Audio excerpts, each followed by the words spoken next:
તીર્થંકરો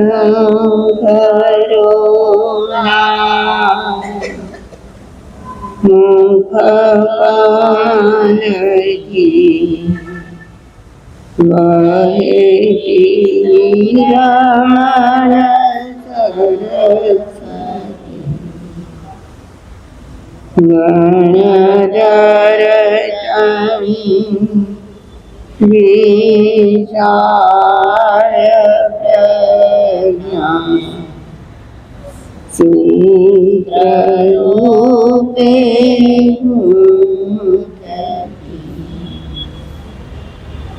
દુઃખીએ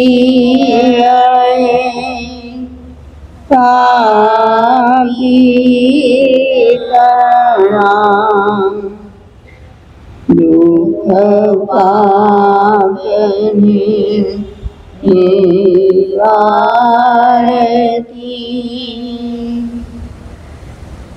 દિનવાણી મૈયા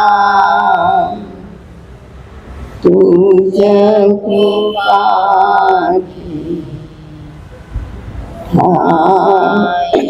મુજની રમણ જીનેવાળી મૈયા તુજ કૃપાથી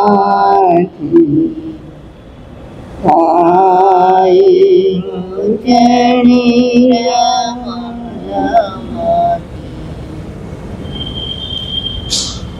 અનંત જ્ઞાની અનંત દર્શની ત્રિલોકીના તીર્થંકર પરમાત્મા શ્રમણ ભગવાન મહાવીર સ્વામીના શ્રી ચરણોમાં આપણે સૌની ભાવના મારા તમારા અનંત અનંત ઉપકારી સર્વ ગુરુ ભગવંતોના શ્રી ચરણોમાં આપણે સૌની ભાવના ગુરુની માયા પૂજ્યવરા મુક્ત લીલંબાઈ મહાસતીજીના શ્રી ચરણોમાં આપણે સૌની ભાવના અનંત જ્ઞાની પરમાત્માએ જગતના સર્વજીવોના આત્માના કલ્યાણ માટે આગમોની પ્રરૂપણા કરી. આગમના પ્રત્યેક શબ્દો જીવને સમજવા જેવા છે. આજ પર્યંત આગમના કેટલા શબ્દો તમારા કાને પડ્યા હશે. આજ પર્યંત જેટલા સંતો જેટલા સતીજીઓ આ પાઠ પર આવ્યા હોય એમણે ભગવાનની વાણી તમને સંભળાવી છે. ખુદ ભગવાન હાજર હતા ત્યારે પણ આ વિશ્વ આવું જ હતું. કેવું હતું? આવું જ હતું. કારણ કે ભગવાને આ કાળના લોકોને વંક જડા કહ્યા છે. કેવા? વક્રતા અને જડતા વાળા કહેવાય છે. 24 તીર્થંકરોમાં સૌથી વધારે લોકોને સમજાવવા માટે કષ્ટ કોને પડ્યું છે? કોને પડ્યું? મહાવીર સ્વામીને. કારણ કે એમની વાણીને સાંભળનારા બધા કેવા? વક્ર અને જડ. એમાં બુદ્ધિની જડતા હોય, હૃદયની વક્રતા હોય. આ બે તત્વ એને નડે એટલે જીનવાણીની અસર ન થાય. શું ન થાય? આ અમારા માટે એટલે પર્સનલ વર્તમાનના સર્વ સાધુ સાધ્વીજીઓ માટે બહુ મોટું આશ્વાસન છે. શું? બહુ મોટું આશ્વાસન છે કે ભગવાનના વખતમાં પણ લોકો જો વંક જડા જ હતા તો આજના લોકોને શું કહેવું? અને ધ્યાન સાધકો આપણને શિખામણ આપીને ગયા છે કે જ્ઞાતા દ્રષ્ટા ભાવમાં રહો. શેમાં રહો? આ દુનિયાનું દ્રશ્ય તો આવું જ છે. જોયા કરો, સાંભળ્યા કરો, જાણ્યા કરો, પણ એમાં ઇન્વોલ્વ ન થાવ. તમે તમારા તરફથી સજાગ રહી જાઓ. જ્ઞાનીઓની આ આશ્વાસન વાણી શું? જો ક્યારેક કંઈ પણ ગડબડ થાય અને સમજાવવા વાળા વિચારે કે અમે જઈને એમને શાંત પાડીએ, કોઈ પડે ખરા? નહીં. તો જેટલા અરસપરસ વિચારણા કંઈ કરતા હોય, બોલતા હોય, એટલાને જ બોલવા દો તો ઝઘડા જેવું લાગે ખરું? તમને લાગશે કે આજે પ્રવચનની શરૂઆત જ આ રીતે શા માટે થઈ? બધાને ખબર છે ને, અમે તો હોલમાં હતા જ નહીં. હતા? તો મારે તો એ કહેવું છે કે અત્યારનો સમાજ કદાચ સંતો કે સતીજીઓ પોતાના ગમે તેટલા શક્તિ વિશેષથી, જ્ઞાન વિશેષથી લોકોને સમજાવવાના પ્રયાસ કરે. એક ડગલું તો શું, એક તસુભાર પણ આગળ વધાય નહીં. બરાય? આપણે તો વાત કરવી છે આલોચનાની. અને એ આલોચના કોણ કરી રહ્યા છે? આપણે મોટા રાગથી બોલી પણ જઈએ, પણ એ આલોચનાના ભાવો આપણને હૃદયમાં સ્પર્શતા નથી. સ્પર્શે છે? અને સ્પર્શતા હોય તો મારી કે તમારી આવી સ્થિતિ હોય ખરી? જ્ઞાનીઓ આપણને કહે છે કે આલોચના પોતે કરેલા પાપોની પોતે જ કરે. કોણ કરે? કોણ કરાવી દે? પોતાને જ કરવી પડે. અને એમના માટે રત્નાકરાચાર્ય કહે છે, સુંદર નથી આ શરીર કે સમુદાય ગુણતણો નથી. સમુદાય ગુણતણો નથી. ઉત્તમ વિલાસ કળાતણો તે દિવ્યમાન પ્રભા નથી. તો પણ પ્રભુ અભિમાનથી અક્કડ ફરું. અને ચોપાટ 4 ગતિ તણી.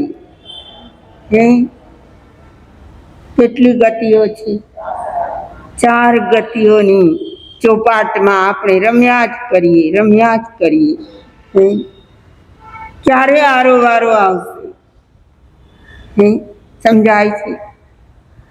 આચાર્ય શ્રી શું કહેવા માંગે છે કે જગતના પ્રત્યેક જીવો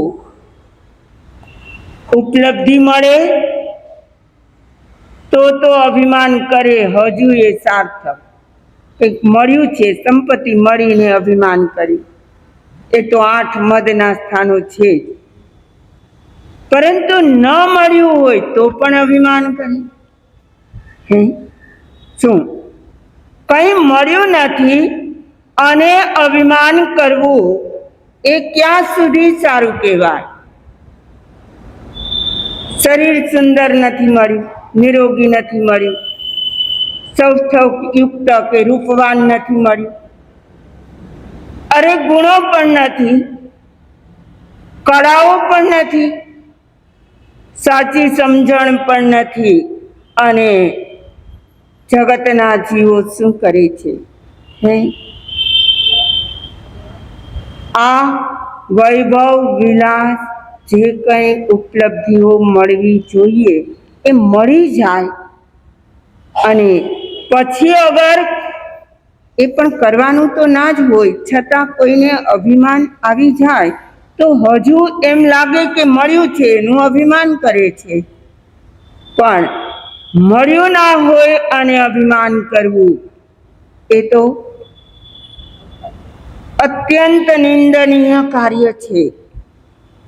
પ્રભુતા નથી તો પણ પ્રભુ, અભિમાનથી અક્કડ ખરું. પ્રભુતા નથી એટલે શું? પ્રભુત્વ એટલે સત્તા. કોઈ પણ ક્ષેત્રની હોય, વ્યક્તિના હાથમાં જ્યારે સત્તા આવે છે ત્યારે સત્તાનું પણ અભિમાન કરે કે ના કરે? ક્ષેત્ર ગમે તે હોય, સત્તા એ અભિમાન કરાવે. અહીં તો કહે છે પ્રભુતા પણ નથી. આપણે આપણા પર્સનલ ડાયરીને ખોલીએ કે આમાંથી આપણને શું શું મળ્યું છે, તો શું કહી શકો તમે? અમને સંપત્તિ મળી છે, અમને સત્તા મળી છે, એથી આગળ ગુણો મળ્યા છે? નહીં. શરીર સુંદર મળ્યું છે? નહીં. તો કંઈ જ મળ્યું નથી અને છતાં શું કરવાનું? અભિમાનથી અક્કડ ખરું. ચોપાટ 4 ગતિ તણી, આહા 4 ગતિ, એની અંદર આપણે કેટલા વખતથી ભવ ભ્રમણ કરીએ છીએ ખબર નથી. અનંતો અનંતો કાળ પસાર થઈ ગયો હશે અને અમારા ધ્યાન સાધક ગુરુદેવ કહેતા કે સંસાર અને મોક્ષ બેમાંથી સારું કયું? મોક્ષ સારું. આંગળી ઊંચી કરે છે અમારા જીતુભાઈ. મોક્ષ તો સારો જ છે, પણ આ સંસાર કેવો છે? સંસાર કેવો છે? ધ્યાન સાધક ગુરુદેવ કહેતા કે સંસારમાં કોઈનું ક્વોલિફિકેશન જોવાતું નથી. સમજાણું? ક્વોલિફિકેશન એટલે યોગ્યતા. તમારે મોક્ષમાં જવું હોય તો ઘણી બધી યોગ્યતા જોઈએ, પણ સંસારમાં રહેવા માટે કેટલા કાળથી રહીએ છીએ, મોજથી રહીએ છીએ. અરે આ એક ભાવ ગયો તો બીજો ભાવ આપણા માટે તૈયાર જ છે. એ પૂરો થાય તો ક્યારેય સંસાર એમ કહે કે હું હવે આ જીવને નહીં રાખું, એવું સંસાર ક્યારે કે? તો સારો કોણ, સંસાર કે મોક્ષ? મોક્ષમાં જવા માટે તો તમારે ઘણી બધી યોગ્યતા કેળવવી પડે. એના માટે તો ઘણું ક્વોલિફિકેશન જોઈએ, પણ આ સંસારમાં રહેવા માટે શું જોઈએ? કર્મ જોઈએ. શું જોઈએ? તમે કર્મ બાંધો એટલે તમને કોઈ ને કોઈ ગતિ તો મળી જ જવાની. નહીં મળે? શું જોશે સંસારમાં રહેવા માટે? કર્મ બાંધો એટલે કર્મ તમને આ સંસારના 84 લાખ જીવાયોનીના જીવોમાં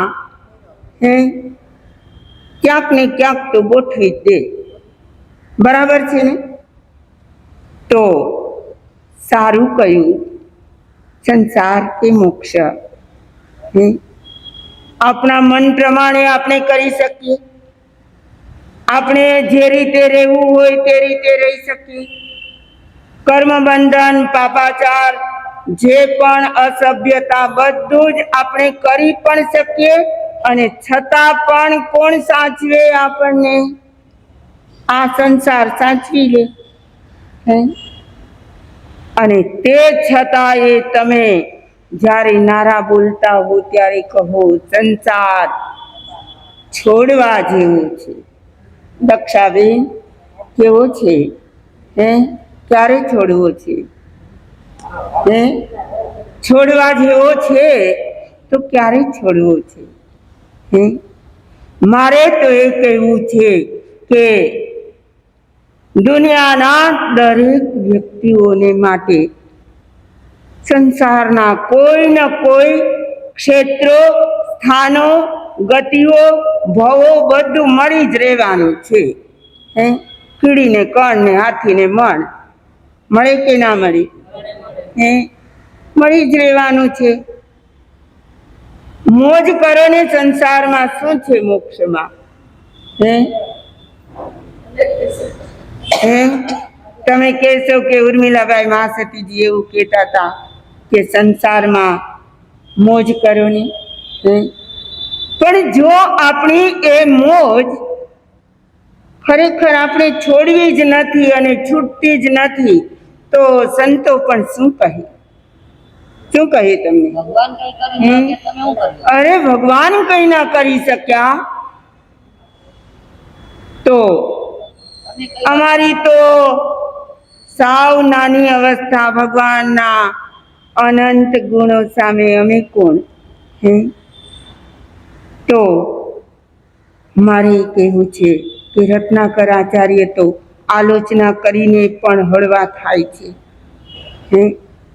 એ કહે છે મેં આ ન કર્યું, આ ન કર્યું, મને આ ન મળ્યું, છતાં પણ મેં અભિમાન કર્યું.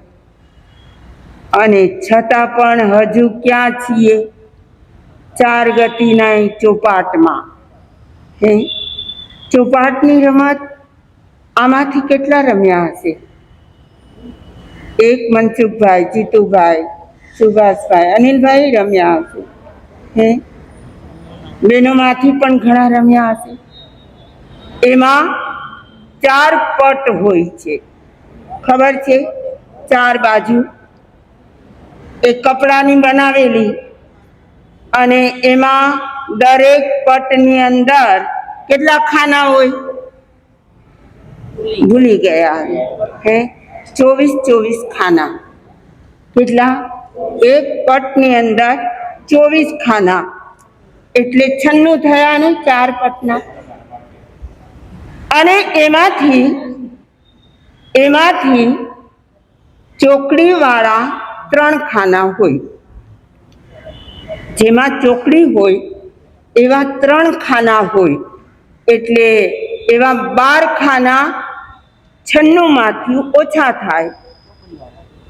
ચોકડી વાળા 12 ખાના એટલે 84. આ 84 નું ચક્કર શું છે?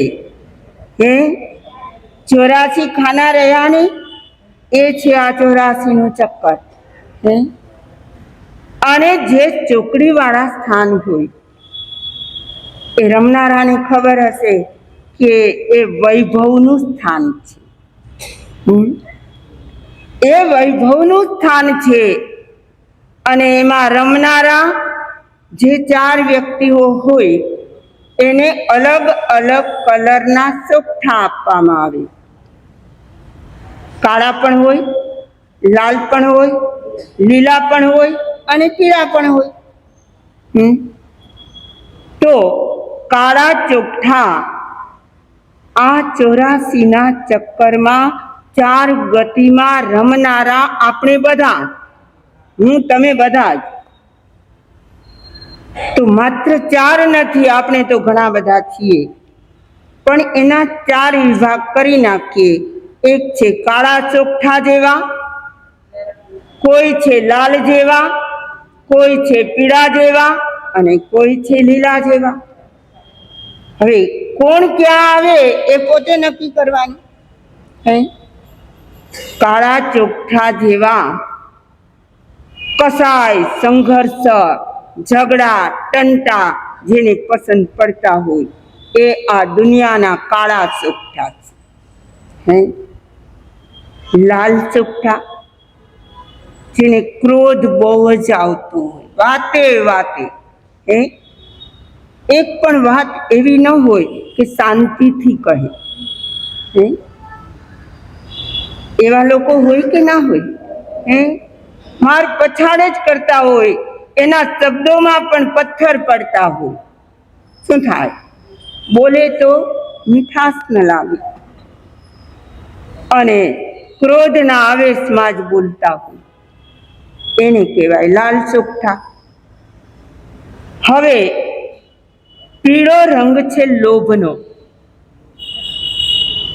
તો જેનામાં લોભ, લાલચ, લઈ લેવાનું, મેળવી લેવાનું, કદાચ ન મળે તો જૂટવી લેવાનું, આંચકી લેવાનું, આવા બધા જેના ભાવ હોય એ પીળા ચોકઠા જેવા છે. અને ચોથા બતાવે છે જેનામાં હરિયાળી છે, જ્ઞાનની, દર્શનની, ચારિત્રની, તપની, એવા જગતના સાચા સંતો એ લીલા ચોકઠા છે. સાચા સંતો એ છે લીલા ચોકઠા જેવા. અને આ જગતની ચોપાટ અનાદિકાળથી ચાલે છે, હજુ વર્તમાને પણ ચાલતી રહી છે અને ભાવિ કાળમાં પણ. ભલે ને પેલી ચોપાટની રમત ભૂલાઈ ગઈ હોય, પણ આ રમત તો હજુ ચાલુ જ છે. અને એમાં મધ્યમાં એમ કહેવાય કે જ્યારે ચોકઠા પાકતા જાય, એ જે રમ્યા હોય એને જ ખબર પડશે કે ચોકઠા પાકતા જાય એટલે અંદર વચ્ચે ચોરસ હોય એમાં આવી જાય, કહેવાય કે ઘરમાં આવી ગયા. ક્યાં આવી ગયા? ઘરમાં આવી ગયા. ઘર એટલે નિજ ઘર. કયું ઘર? ઘર એટલે નિજ ઘર, પોતાનું એટલે મોક્ષ. ત્યાં આવી જાય. પણ જે ત્યાં ન પહોંચે એને ફરતા જ રહેવાનું હોય, એને બીજા મારે પણ ખરા, ચોકઠા મારે. અને એથી પણ આગળ વધીને કોઈના ચોકઠા લબમાં પડે એટલે ન આગળ જઈ શકે, ન પાછળ જઈ શકે, એવી સ્થિતિને પણ પામે. તો દુનિયાના કેટલાક લોકો એવા હોય છે કે જે પોતાની જે વર્તમાન પરિસ્થિતિ હોય, ન કહેવાતું હોય, ન સહેવાતું હોય, આવા હોય કે ના હોય? અને જે ચોકઠાઓ ઘર તરફ જઈ રહ્યા હોય, હવે લાગે કે થોડાક સમયમાં જ એ પોતાના સ્થાને પહોંચી જશે, એવાને પણ જે ચોકડી પર બેઠેલા હોય એવાને પણ કોણ મારે ખબર છે? એમાં જે ચોકઠાઓ બધા ગાંડું કરવામાં આવે, એની કુકરીને પાછી કાઢે અને એ ગાંડી થયેલી એ કુકરીને જ્યારે જ્યારે ફેરવવામાં આવે અને વચ્ચે પેલું ચોકડી વાળું ખાનું આવે, એના પર કોઈ ચોકઠું હોય તો પણ એમને મારીને આગળ વધી જાય. એ કોણ હોય? એવા સંતો. દુનિયાની દ્રષ્ટિમાં એને લોકો ગાંડા જ કહે, ન કહે? ગાંડી રે મીરા એવી ગાંડી, ઝેરના કટોરા પીવા લાગી, હો ઝેરના કટોરા પીવા લાગી. મીરાને લોકોએ ગાંડી કહી છે. એમ જે સાચા સંતો હોય ને એ દુનિયાની દ્રષ્ટિમાં કદાચ ગાંડા પણ લાગતા હોય. કેવા લાગે? એના લગર વગર વેશ હોય, એ જંગલમાં વસતા હોય, એને દુનિયા સાથે કાંઈ મતલબ ના હોય, એના ખાવા પીવાના ઠેકાણા ના હોય, ઊંઘ બેઠીને ઉજાગરા કરતા હોય. શેના માટે? આત્માની સાધના માટે. દુનિયાની દ્રષ્ટિમાં પાગલ જેવા લાગતા હોય, એ જ પોતાના ધામમાં પહોંચી શકતા હોય છે. આવો આ સોગઠાબાજીનો એટલે ચોપાટનો સાર છે. હજી તો આમાં ઘણી બધી વસ્તુઓ છે.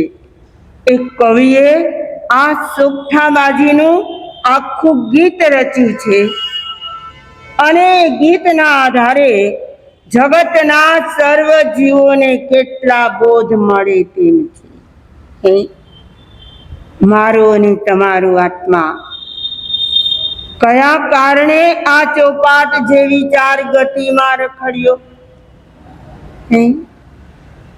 એનો એ આપણને અફસોસ ક્યાં છે? છે અફસોસ કે આપણે હજી એ રખડવું પડે છે, હજી આપણે દુર્ગતિમાં જવું પડશે, હજી આપણે એ કેન્દ્રિયોમાં જશું, અરે શેવાળમાં ઉત્પન્ન થશું, નહીં થઈએ? અને છતાં ક્યાં ખેદ થાય છે? જે મળ્યું છે એમાં જ મોજ માણીએ છીએ અને આખા દિવસની બધી જ દિનચર્યાનો અંત આવી જાય, રાત પડે ઘસઘસાટ ઊંઘી જાય, બીજો દિવસ શરૂ થઈ જાય. જિંદગીના દિવસો એક પછી એક જાય છે કે આવે છે? જાય છે, બધાને ખબર છે. તો જો જિંદગીના દિવસો આવી જ રીતે વિતાવવાના હોય તો ફરીને આપણને જૈન ધર્મ, મનુષ્યનો અવતાર, જીનવાણી સાંભળવા મળે એવા યોગ, સાધુ સંતોના દર્શન, આ બધું ક્યારે મળશે? ક્યારે મળશે? કરી લો મોજ મજા. આ સંસાર તો બધાને સાચવવાનો જ છે. સાચવશે ને? એની પાસે તો ચાર ગતિ છે, 84 લાખ જીવાયોની છે, ગમે તે જગ્યાએ આપણને ગોઠવી દેશે. નહીં ગોઠવી દે?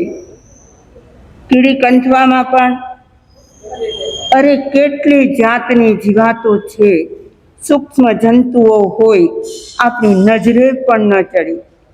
એકવાર અમે સાન્તાક્રુઝ ગયા અને સાન્તાક્રુઝમાં દાદરાની બાજુમાં પહેલી જ રૂમમાં અમારો ઉતારો હતો અને ત્યાં આસપાસમાં બંને સાઈડમાં એક એક બારી અને બહારના કમ્પાઉન્ડમાં વૃક્ષો છે. સાન્તાક્રુઝમાં એ વૃક્ષોમાં એવી જીવાત થયેલી હશે અને એ ત્યાંથી ઉતરીને ઉપાશ્રયની દિવાલમાં ચડે, બારીમાંથી અંદર આવે અને કોઈ પણ વ્યક્તિ આવે, કોઈ પણ મા સતીજી મહારાજ સાહેબ હોય, એમના વસ્ત્રોમાં એવી લાગી જાય,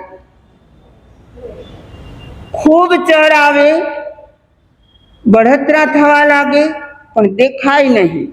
શું કરડે છે? મને લાગે છે કંઠવા કરતા પણ 10મો ભાગ હશે. કંઠવા કરતા પણ એટલી ઝીણી બારીક જીવાત. હા, આપણે ઢાંકીને બેસીએ, 2-4 વસ્ત્રો નાખી દઈએ તો પણ ક્યાંથી એ આવી જાય અને હોય ઉપર તો અંદર સુધી આપણને કરડતી હોય.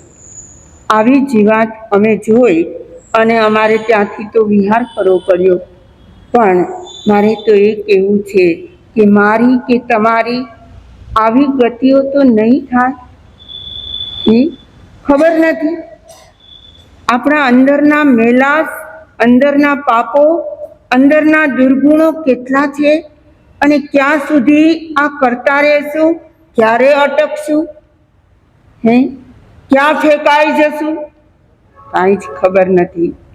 આચાર્ય શ્રી આપણને સમજાવે છે કે મજાનો સમજણનો બહુ મળ્યો છે, ધર્મ મળ્યો છે, સંભળાવનારા ગુરુ મળ્યા છે, અને તે છતાંય જો આપણે ના સમજીએ તો આપણો નિસ્તાર ક્યારે થશે, ક્યારે થશે? કરવો છે નિસ્તાર, કરવો તો છે, પણ હજુ આ ઝંઝાળ, હજુ આ પાપની ઝાડ છૂટતી નથી. આચાર્ય શ્રી તો સજાગ થઈ ગયા છે. કેવું એક નિમિત્ત મળ્યું અને સજાગ થઈ ગયા. જાણો છો ને, પેલા સુદન શ્રાવકે એમને સજાગ કરી દીધા અને એ પછી આલોચનાના રસ્તે ચડી ગયા. આલોચના કરનારી વ્યક્તિ આજે નહીં તો કાલે પાપથી વિશુદ્ધ થઈ જાય. ન થાય પણ કરવી જોઈએ. આપણે તો આપણા પાપોને ગુપ્ત રાખવામાં, એ કોઈની નજરમાં આવી ન જાય એના માટે સજાગ છીએ. પાપો ખુલ્લા કરવામાં આપણે ક્યાં સજાગ છીએ? તો આચાર્ય શ્રી તો આવા સુંદર ભાવો દ્વારા આપણને કહી રહ્યા છે કે તું તારા પાપની એકવાર અંતઃકરણથી આલોચના કરી તો આ જન્મારો તારો જરૂર સફળ થઈ જશે. અને આ જન્મારો સફળ થાય તો આગામી ગતિઓ સારી મળે, આગામી બધા યોગ સારા મળે, જૈન ધર્મ મળી જાય, ફરી આ અધૂરી આરાધના પૂર્ણ કરવાના અવકાશ મળે. પણ મને તો લાગે છે કે હજુ આપણા માટે દિલ્હી બહુ દૂર છે. શું છે આપણા માટે? દિલ્હી ક્યાં છે? હજી ઘણી દૂર છે. કારણ કે મોક્ષની વાતો કરનારા અમે અને તમે, અમે પણ, હું મારી જ પહેલા વાત કરું, અમે અને તમે બધા ક્યાં ઊભા છીએ? ક્યાં છીએ? વેર આઈ એમ, હું ક્યાં છું? આપણે બીજા ક્યાં છે એની તપાસ કરીએ છીએ, પણ આપણે આપણી તપાસ કરતા નથી કે ખરેખર હું મનુષ્યના ખોડિયામાં છું તો મનુષ્ય તરીકેનું જીવન છે ખરું? આહાર નિદ્રા ભય મૈથુનમ ચ સામાન્ય મેં તત્ પશુભી નરાણામ ધર્મો હિ તેષામ અધિકો વિશેષો ધર્મેણ હિના પશુભી સમાના. કેવી મજાની સુભાષિતકારે વાતો કરી છે કે આહાર, નિદ્રા, ભય, મૈથુન, આ બધી સંજ્ઞાઓ તો મનુષ્યને અને પશુઓને સમાન મળી છે. આપણે આહાર કરીએ, પશુઓ કરે, એના પ્રમાણમાં એ કરે. આપણે નિદ્રા કરીએ, એ પણ નિદ્રા લઈ લે. ભયની સંજ્ઞા આપણને પણ છે, એમને પણ હોય. મૈથુન સંજ્ઞા માનવમાં પણ છે અને પશુઓમાં પણ છે. સામાન્ય મેં તત્ પશુભી નરાણામ.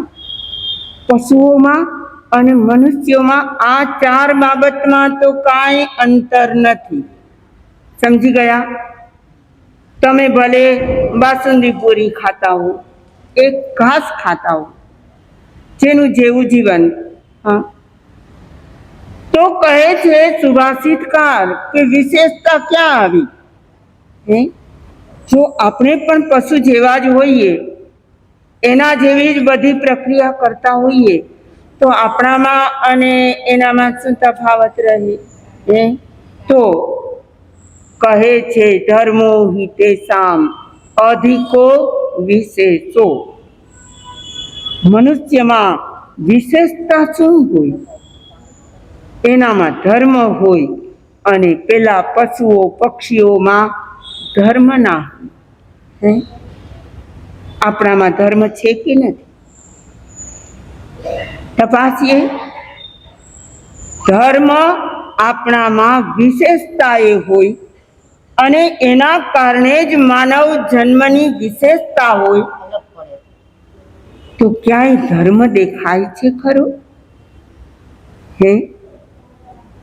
જો ધર્મ નહીં હોય તો ધર્મો હિતેષામ અધિકો વિશેષો ધર્મેણ હીના પશુભિઃ સમાના. હે, આપણે કેવા થઈ જશું? કેવા થઈ જશું? પશુ સમાન થઈ જશું. થવું છે ના રે ના. અમારે તો મજાના બન્યા ઠન્યા માનવ રહેવું છે. કેવા નત નવા વસ્ત્રો પહેરવા છે. હે, અમારે તો દાગીનાઓ પહેરવા છે, અને સરસ રીતે મોભાદાર સ્થાન અમારે જોઈએ. હે, અને સર્વોપરી જીવન હોય તો માનવનું જીવન છે. કોનું સર્વોપરી? કોણ હોય? માનવ હોય. અત્યારે જે પણ આખા વિશ્વનું સંચાલન ચાલતું હોય, કોણ ચલાવે છે? કોણ ચલાવે છે? માનવ ચલાવે છે. તમે કહેશો ના, હવે તો રોબોટ થઈ ગયા છે, પણ રોબોટને પણ બનાવનારા કોણ? હે, બીજું શું આવ્યું છે? AI આવ્યા છે. મને ખબર નથી, પણ AI કે હા, તો એ બધી જ રચના કરનારા કોણ છે? એ બુદ્ધિ કોની પેલા ચાલી હશે? મનુષ્યની.